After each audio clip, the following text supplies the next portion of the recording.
ने आपको जो मैंडेट दिया, देश में शासन करने के बजाय, देश की समस्याओं से उलझने के बजाय पूरे देश में तनाव पैदा कर। नमस्कार, आप लाइव सिटीज देख रहे हैं। मैं हूं गरिमा भारती।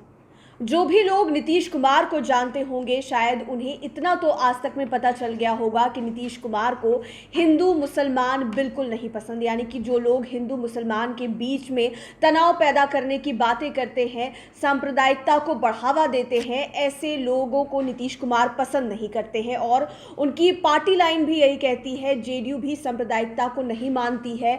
और इसके बावजूद भी बीजेपी के कई सारे ऐसे विधायक, कई सारे ऐसे नेता हैं जो लगातार इस तरह के बयान देकर बिहार में माहौल खराब करने की कोशिश कर रहे थे।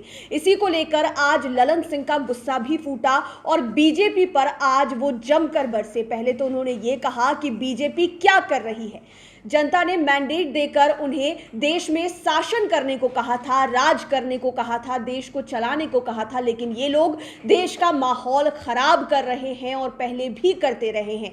और बेरोजगारी, महंगाई भी इन्हीं की वजह से लगातार बढ़ती रही है। क्या कुछ कहा है ललन सिंह ने, आप सुनिए। आप कर क्या रहे हैं? देश की जनता ने आपको मैंडेट दिया। देश की जनता ने आपको जो मैंडेट दिया, वो मैंडेट किस लिए दिया? भाई, देश में शासन न करिए। देश में शासन करने के बजाय, देश की समस्याओं से उलझने के बजाय पूरे देश में तनाव पैदा कर रहे हैं। पूरे देश में तनाव पैदा कर रहे हैं। तनाव करके विकास नहीं होता है। और इसीलिए 2005 में ही मुख्यमंत्री जी ने कहा था, न्याय के साथ विकास, सामाजिक सद्भाव, सांप्रदायिक सद्भाव। आप कौन सा माहौल खराब कर रहे हैं पूरे देश का? मेरे महंगाई बढ़ रही है। आपने कहा कि 2 करोड़ लोगों को रोजगार देंगे। कितना को रोजगार दिया आपने? भाई, 3 लाख लोगों ने आर्मी की परीक्षा 3 साल पहले पास की है, कोरोना काल के पहले। 3 लाख से ज्यादा लोगों ने पास किया है। उनका मेडिकल टेस्ट हो गया। आज तक नियुक्ति पत्र जारी नहीं हुआ, उसको बंद कर दिए और 4 साल के लिए अग्निवीर बना रहे हैं। अग्निवीर भी बना के आप कौन सा काम करना चाहते हैं इस देश में? 4 साल के बाद उसको रोड पर भेज दीजिएगा, वो बेरोजगार कहां जाएगा? और उन 3 लाख लोगों का क्या हुआ जो दौड़ में कम्पीट किए, मेडिकल में कम्पीट किए, सब में कम्पीट किए, उनका मेडिकल टेस्ट हो गया और आज तक उनको नियुक्ति पत्र नहीं मिली।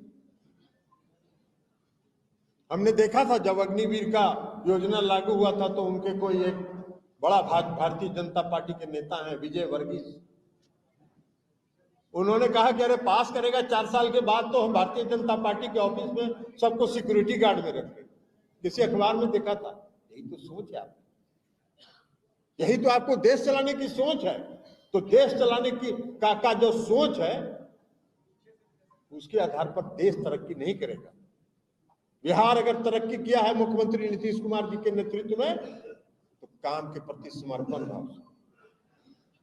तो आपने ललन सिंह को सुना, उनका गुस्सा एक एक कर अलग अलग मुद्दों पर आज फूटा है। बीजेपी के जितने भी ऐब थे, जो बीते कई दिनों से, कई सालों से जेडीयू ढकने की कोशिश कर रही थी, किसी भी तरह से उसको कवर अप करने की कोशिश कर रही थी, आज वो सब्र का बांध टूट गया। ललन सिंह ने अलग अलग मुद्दों पर काफी विस्तार से बात की और ये मुद्दा भी वो सामने लेकर आए, जहां पर उन्होंने साफ लफ्जों में कहा कि बीजेपी के लोग देश का माहौल खराब करने की कोशिश करते हैं, देश में तनाव पैदा करने की कोशिश करते हैं। और जहां पर तनाव होता है, जहां का माहौल खराब होता है, वहां ना तो विकास की बातें हो सकती है और ना ही विकास हो सकता है। इसके अलावा उन्होंने बेरोजगारी और महंगाई के मुद्दे पर भी बात की और यह कहा कि देश की जनता को बेरोजगारी और महंगाई के अलावे बीजेपी की सरकार ने आखिरकार दिया ही क्या है। बात अगर बिहार की करें तो बिहार में जो भी विकास हुआ है, उसके कारक केवल और केवल नीतीश कुमार ही हैं। आप लाइव सिटीज के साथ बने रहें। अगर अभी तक आपने हमारे चैनल को सब्सक्राइब नहीं किया है तो जरूर कर लें। ये वीडियो फेसबुक पर देख रहे हैं तो पेज को लाइक करें, साथ ही साथ हमें ट्विटर पर जरूर फॉलो करें। धन्यवाद।